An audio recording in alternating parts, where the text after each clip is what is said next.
Todos tenemos una historia que contar, café de por medio. Historias de amor, de dolor, de resiliencia y transformación. Historias inspiradoras y profundas. Trascenderlas es de humanos. Contarlas es de valientes. Cada una de estas historias tocará algo de tu corazón. Por eso, los hago parte de la intimidad de este café y de la historia que guardaré en mi diario.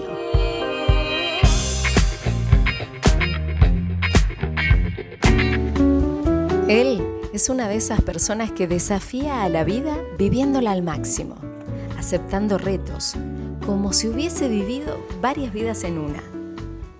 Hizo todo lo que tuvo ganas de hacer, experimentó, voló alto y por muchos países, pero un día eligió enraizar. Él sabe andar liviano por la vida.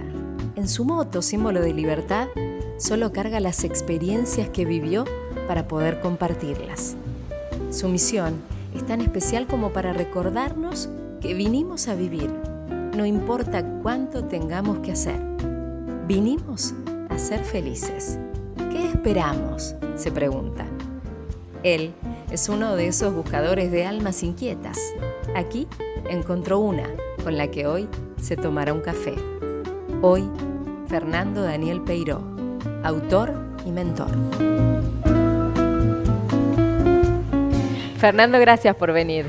Gracias por este café. De verdad que es un placer. Voy a contar una intimidad, pero cuando te convocaba me decías, ¿pero qué puedo tener yo de importante para contar de mi vida? Sí. Y yo voy a decir que sí, hoy sos mentor y ayudas a cambiar vidas, seguramente algo en la tuya pasó. Lo que pasa es que es un reflejo. Yo lo que hago es más bien es divulgar lo que yo experimenté. Entonces lo hace más fácil. Porque muchas veces, si hay algo que a mí me pasó en algún momento, es que muchas veces uno dice, da una conferencia y da un mensaje y muchas veces no lo practica. Entonces uno es como que divulga algo que no tiene coherencia con la vida personal. O sea, te ocupaste en tu vida de experimentar tantas cosas como fueran posibles. Sí, en lo posible sí. Y en lo imposible más todavía. O sea que sos un testigo de que lo imposible también se puede Sí, definitivamente conquistar. Creo en eso. Creo que lo imposible es posible. ¿Crees en esa frase que dice si lo creo o lo sueño? Creo que todo es una construcción de las creencias que uno tiene y en función de eso, en el poder del lenguaje, el poder de las emociones, lo que hace es atraer exactamente lo que hay, convicción interna, definitivamente. Fer, vos me decías que desde siempre sos esto que sos mentor, que sos motivador, pero hubo seguramente un momento en el que decidiste tomarlo como con más seriedad o decir, me hago cargo de esto y empiezo a... Fue accidental. ¿Cómo fue? Yo siempre he sido una persona muy introvertida. De hecho, he sido diagnosticado Asperger. Entonces, por decirte un ejemplo, de chico, me decía mi madre, anda a comprar algo al almacén, y yo estaba media hora afuera, esperando o especulando saber cómo le iba a decir al almacenero que me venda pan o lo que fuera. Y el almacenero iba y me decía, ¿qué es lo que necesitas? ¿Café? Y yo decía, no, pan, y hasta que me acertaba qué es lo que quería, yo le daba dinero, me daba el vuelto, y así. Entonces, la lectura ha sido una de los caminos iniciados, ¿no? en mi vida, desde los 8 años. Por decirte un ejemplo, no fue. Y en el momento no se diagnosticaba el Asperger como hoy. En ese tiempo era un niño tímido, nada más. Y cuando llegué a Córdoba, después de una conferencia que había vivido mucho tiempo fuera del país, cuando llegué a Córdoba, que fue la primera conferencia que hice en el país, una psicóloga me dijo, ¿puedo hablar con usted? Sí, usted es Asperger, ¿verdad? Y yo ahí me entero de toda esa historia, entonces me hizo hacer un análisis, un examen, y efectivamente recién me entero de toda esa historia. Pero los diagnósticos de ahora obviamente pretenden incorporar a los seres humanos a una sociedad integrada. Y yo siempre he estado muy aislado, entonces ha sido muy fácil mi vida en el sentido del aprendizaje continuo, las lecturas, meterme en cursos, vivir experiencias, por decirte un ejemplo, en el desierto, estudiando cábala, estudiando alquimia, o yéndome de monje 7 meses. Pero desafiaste el diagnóstico de un Asperger buscando maneras de comunicarte. Todo fue accidental. De hecho, los 11 libros que escribí hasta ahora, en el momento, surgen por un accidente también. Porque yo dibujaba, me la pasaba dibujando. Eras artista, profesor de arte incluso. Fui profesor de Bellas Artes, pero dibujaba desde chico siempre. y de repente en una sociedad que había tenido cuando habíamos estudiado comunicación social, un compañero tenía un don para escribir extraordinario, pero desafortunadamente el talento no es todo, necesitamos tener voluntad, más que talento incluso. Y como no escribía, teníamos una pequeña revista, y como no escribía, yo me puse a investigar cómo escribía él y empecé a darle más o menos un estilo similar para poder escribirla, ponerle su foto y publicarla junto con para acelerar el proceso. Claro, acelerar el proceso y dice, bueno, si no haces, lo hago yo y que salga tu foto como si hubiese escrito. Y la gente decía, te felicito, qué buen artículo. Le digo, no, sí, mira, ya agarré, me puse a escribir y después de tantos artículos fue mi primer libro. Que lo editó. O sea, un compilado de claro, todos tus fue un compilado y fue editado por una editorial en Buenos Aires, que fue todo fortuito así, de repente, porque el libro incluso yo no lo había presentado, sino un locutor de Buenos Aires que había venido a visitarme y le mostró el libro y se llevó el libro y yo cuando yo vuelvo con el café para atenderlo en el momento no estaba, se había ido con el libro y de repente me llama la editorial, fue todo así. Ahora, esto que vos decís accidental me lleva también a pensar en esto que se dice incluso fácilmente, o que desde lo que es para nosotros nos encuentra, más allá de que no lo busquemos. Probablemente, ¿no? Uno tiene misiones específicas en la vida y la va descubriendo si es que realmente se mira adentro, y si no quedará en la lápida diciendo, hoy llegó tu último día y no hiciste lo que viniste a hacer. Eso yo le llamaría el infierno. Vamos a llegar a eso, pero me quedé pensando en este pequeño Fernando de 8 que no quería entrar a un almacén, a uno difícil, que estaba dando conferencias internacionales en 12 países. ¿Qué cambió? ¿Cuál fue? Lo que cambió fue disfrazarme de extrovertido. Porque sigo siendo. Sí, el teatro, una manera de hacer teatro. Una manera de hacer teatro, por llamarlo así. Entonces yo lo que pude entender es cómo podía conectarme con el público sin necesidad de aterrarme con la cantidad de público. Entonces yo lo que hacía era seleccionar 3 personas para que quiere. Ahí vamos con algunos, claro. Entonces yo buscaba un punto rojo, entonces decía, bueno, esta persona tiene una corbata en el lado izquierdo mío. Esta señora tiene un pullover, hagamos de cuenta, rojo, y la del ¿Tratabas medio de no conectar con todos? No, solo miraba 3 nada más en los distintos sectores, uno en el medio, otro al final y otro en el otro costado, y les hablaba a esos 3 y así fue. Y lo sigo haciendo. ¿Qué? ¡Qué increíble! Sí, fue impresionante. Pero me fui acomodando, es decir, yo pasé por muchas cosas, es decir, fui dibujando. Estuve después como profesor de Bellas Artes, me metí en todas las artes, de escultura, dibujo, pintura, acuarela, etc. Después aparece la escritura como una manera de poder, ¿por qué no?, diseñar, dibujar, moldear a través de las palabras. Ahora, Fernando, esto de que lo decíamos a tono de chiste, de todas las cosas que hiciste, porque hablábamos de todas las experiencias que he tenido. ¿Y eso qué es? ¿Es una búsqueda o es experimentar la vida en todo lo que me presenta y todo lo que tengo ganas? ¿Cómo lo vivís vos? Yo lo vivo como una experiencia. Yo defino mi vida como 2 columnas, donde una es la aventura y la otra es la coherencia. Son mis 2 columnas. Y dentro de la coherencia para vivir la aventura y para poder experimentar lo que anhelo vivir. Entonces, haz de cuenta, si yo voy a hablar del perdón, bueno, lo practico primero.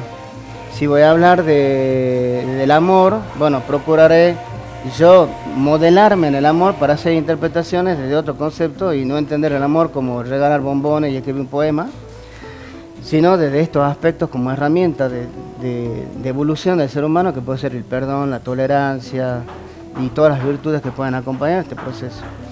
Entonces es como filosófico la historia. Entonces cuando hablamos de aventura, no hablo de la aventura de ir a hacer algo, llamémosle extraño o difícil, o esas aventuras que tienen que ver con el tema de la destreza del ser humano en el cuerpo, ¿no? Que por ejemplo hace de cuenta irse a estar en el monte, viviendo ahí, no hablo de ese tipo de experiencias. Que las tuviste también, ¿no? También las tuve, estuve en el desierto del Negev 2 años, en el desierto sagrado de Israel, pero estuve en aprendizaje permanente. Y eso era para encontrar al Fernando. Es que no fue porque yo dije, ay, yo necesito pensar a ver quién soy, me voy a ir a Israel a vivir la experiencia, no. ¿Qué fue? Salió una beca Y aproveché la beca y me fui a Israel a través de una secretaría de gobierno en ese tiempo que existía, que se llamaba Planeamiento, y tenía el doctor Solá, era quien se encargaba de un proyecto llamado Jóvenes a Israel, y yo estuve en la segunda cámara del programa, creo que fueron 4. Y fuimos un contingente de 25 personas. Fer, ¿endulzás? No sé, ¿con una, con dos, con cuántas? Te endulzo a ti primero. Bueno. ¿Azúcar? ¿Cuánto? ¿Uno o dos? 2. Ahí Bueno. está, bien, bien dulce. Mejor porque la tuya viene con desafío, la mía viene tranquila. Ahora, para endulzar el tuyo, quiero que pienses en 2 grandes dolores que hayas tenido en la vida. Que los dejamos Dolores ahí. que haya tenido En mi cada vida. uno de esos sobrecitos, recordar alguna experiencia o algún dolor que haya trascendido, ¿no? bueno, En aprendizaje. Para mí, la muerte de mis 2 padres. Uno a mis 15 años y el otro reciente, hace unos 3 años atrás. ¿Quién fue el complejo porque el primero, mi padre, él cayó internado en la clínica el día de mi cumpleaños y no salió nunca más de la clínica. Entonces murió casi un año después y fue complejo.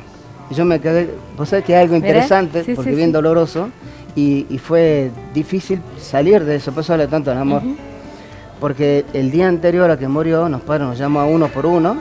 Cuando llegó mi turno, que fue el penúltimo, somos 5 hermanos, mi padre puso mi mano y yo sentí la mano fría, pesada de la muerte, y me dijo: hijo, quiero pedirte perdón por todo aquello que hice, que te puedo haber lastimado y no me di cuenta. Hijo, te amo. Mira. Y yo quebré mi garganta y no le ¿Y pude... era de decir, era de hablar o fue una expresión? Siempre, Era sí, así. sí, no, eso que te digo fue literal como lo dijo.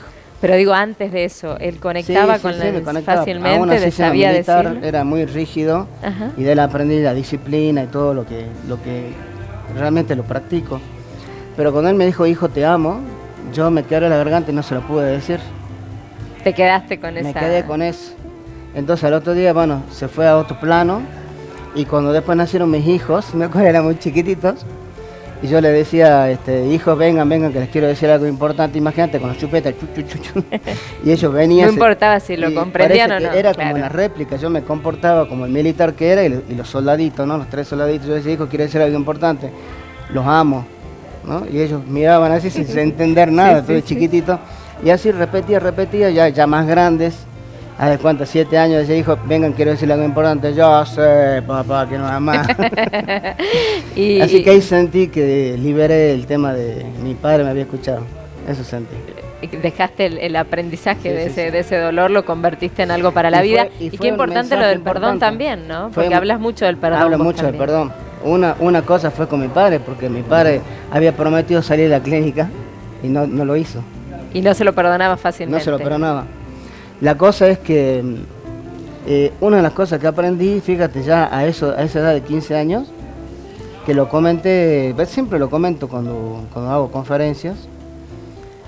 Por lo general lo que hago es cerrar eventos internacionales, me convocan para cerrar congresos, cosas así, entonces porque los mensajes no son tan puntuales sobre la temática, sino más abiertos a la mirada interna. Y una de las cosas que por lo general divulgo es que en el momento de mayor incertidumbre en mi vida, que fue después de la muerte de mi padre, yo estaba en un sinsentido de la vida, y en ese momento una frase de un libro de George Bernard Shaw, que fue Premio Nobel de Literatura en 1905, Ajá. dice: dadle al hombre salud y metas a alcanzar, y nunca se ocupará de ser o no feliz. Y tenías 15 años, un poco tenía más, 15 digamos. años, y de ahí empecé a establecer mis metas. De ahí empecé ya a estudiar, a formarme, dejar de, valga el término, ¿no? De dejar inconclusas las cosas. Y de experimentar, volviendo a Y eso, ¿no? volver de Todo, nuevo a experimentar. a que la vida es ahora, y Sí, si sí, tengo sí. ganas de hacer esto, Ahí no importa. empieza, yo creo mi manera de observarme y de enfocarme. Desde el dolor, mira, cómo lo pudiste. Es que el dolor te hace crecer, Sí, es sí, una sí. máxima del budismo. El budismo dice que el dolor es inevitable y que el sufrimiento es opcional. El sufrimiento es simplemente una interpretación del dolor, donde te quedas apegado a la situación difícil y no te quedas apegado a lo que te quiere enseñar ese momento. Y bueno, al final me terminé especializando en eso, que es resiliencia y liderazgo, sí, sí. que es justamente la capacidad que tenemos de salir de las adversidades y poder tomar la fuerza de esa sabiduría que te enseñan en los momentos de crisis. Fer, ¿y qué de todos los aprendizajes que fuiste tomando? Hiciste una conjunción propia y eso es lo que transmitís a través de las mentorías, o sea, es una teoría de todo lo que fuiste tomando en esa vasija para convertirlo en luz usando tus palabras, ¿no? Que son espirituales, llamémosle así, de distintas casas espirituales y la práctica de eso te va llevando. No quiere decir que yo sea un ser espiritual, lo que quiero decir es que soy una persona que procura hoy tener coherencia. Antes la razón, tal vez procuraba divulgar la información, pero no tener demasiada coherencia. O sea, que no romantizás tanto la espiritualidad. No, yo no creo en que uno, porque sea más espiritual, tiene alas de ángeles. Pienso que la espiritualidad consiste en darte cuenta de tus errores y poder modificarlos y convertirlos en virtudes. Y poder amar de manera diferente, sin apego.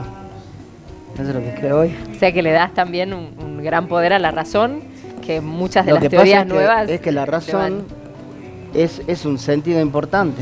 Lo que pasa es que cuando está en equilibrio junto con los sentimientos es donde realmente funciona. Si no sos demasiado pensante o demasiado sintiente, entonces estás en uno de los dos lados. Yo digo que el camino más largo del mundo, fíjate que estás hablando de tema, mide 30 centímetros. Y es la distancia que existe entre tu corazón y tu mente. Mira.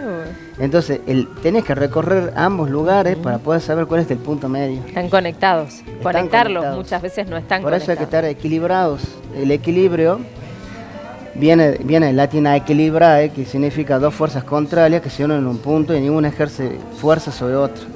Entonces, cuando hay una fuerza y otra en un punto, es el equilibrio, donde ninguna ejerce mayor poder sobre la otra.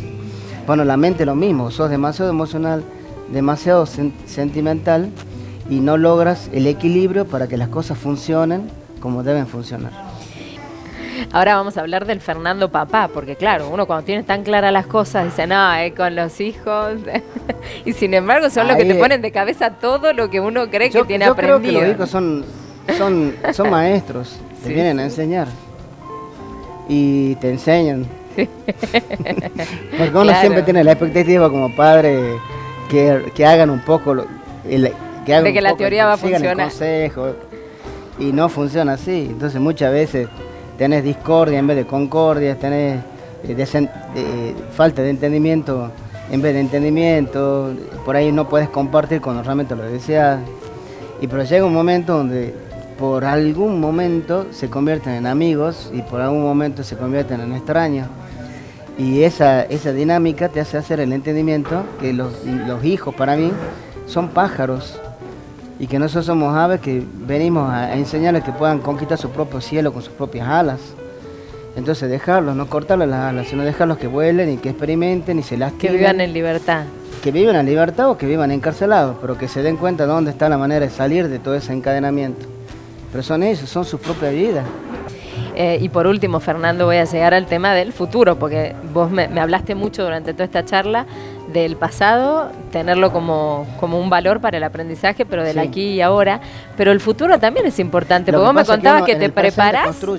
Claro, que te estás preparando, incluso que bajaste mucho de peso y todo, porque te estás preparando para una vejez más plena. Te cuento, ¿Cómo es? Bien jocoso este tema. Sí. Resulta de que yo tengo una amiga que probablemente la conozcas, que es la directora de la Universidad de la Tercera Edad, se llama Susana Tesia, es comunicadora social, igual que nosotros. Claro. Bueno, Susanita es una persona que conozco desde hace mucho tiempo. Y como directora de la Universidad de la Tercera Edad, me dice, ¿por qué no hago una charla para la gente? Bueno, dale. Bueno, entonces hago el aviso para dar la conferencia y me dice, tenés que agregarle el logo de la Secretaría de Gobierno que atiende los asuntos de la tercera edad. Entonces yo voy, me meto en la página web y dice Secretaría del Adulto Mayor, así se denomina. Sí. Entonces voy y dice, adulto mayor son aquellas personas que después de los 60 años son consideradas de esa manera. Yo digo, ya estoy cerca. Quedan 3 años. Digo. Entonces, bueno, prepararme. Preparar significa antes. Y parar significa que ya no tenemos más posibilidades. Entonces, preparar significa hacer algo antes que ya no exista. Mira. Entonces, yo lo que estoy haciendo es justamente reinventarme. ¿En qué me reinventé? Bajé 42 kilos, estoy estudiando nuevas cosas, haz de cuenta programación de computadoras, página web y demás. cosas nuevas como redes sociales, todas esas cosas uno aprende porque es lo nuevo de los jóvenes. Sí, sí, sí. Y poder ir cambiando de generación, porque en realidad uno se va regenerando, entonces es importante adecuarse a los nuevos medios, a todo, ¿Sí? la comida saludable, la manera de comportarse con la gente, con la vida misma, y hacer entendimientos diferentes, porque uno tiene creencias y muchas veces fija, y cree que la creencia es una tradición y la respeta, y muchas veces hay que romper todos esos mitos y reinventarse, y creo que el futuro está en ese deseo de reinventarse, más allá de haber logrado o no eso. Y la disciplina es algo que se puede trabajar, Claro. digo, alguien que no la tuvo y de pronto dice, La disciplina yo sí para quiero. mí son dos cosas, es constancia y persistencia. Entonces la persistencia es repetir algo que tiene un sentido de logro. Por ejemplo, comer una determinada comida para bajar de peso, de cuenta. Repetir. Es un hecho que tiene una acción y que tiene un fin, ¿sí? Y la constancia, que se lo va en el diccionario, es lo mismo. En realidad para mí la constancia es un alto sentido emocional, una alta vibración emocional, que le dé sentido a aquello que estás haciendo. Cuando pierdes la constancia, es decir, el valor emocional, le pierdes el sentido, dejas de hacer. Entonces, el hacer sin sentido pierde en algún momento, perece.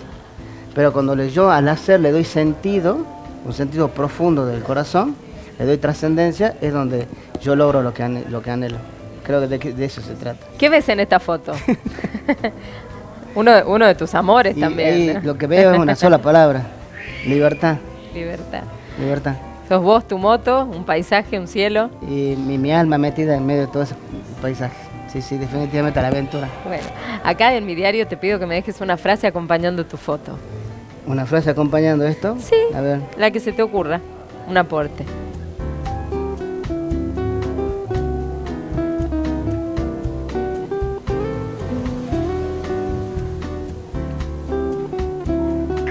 Bueno, espero que se entienda. A ver, léela.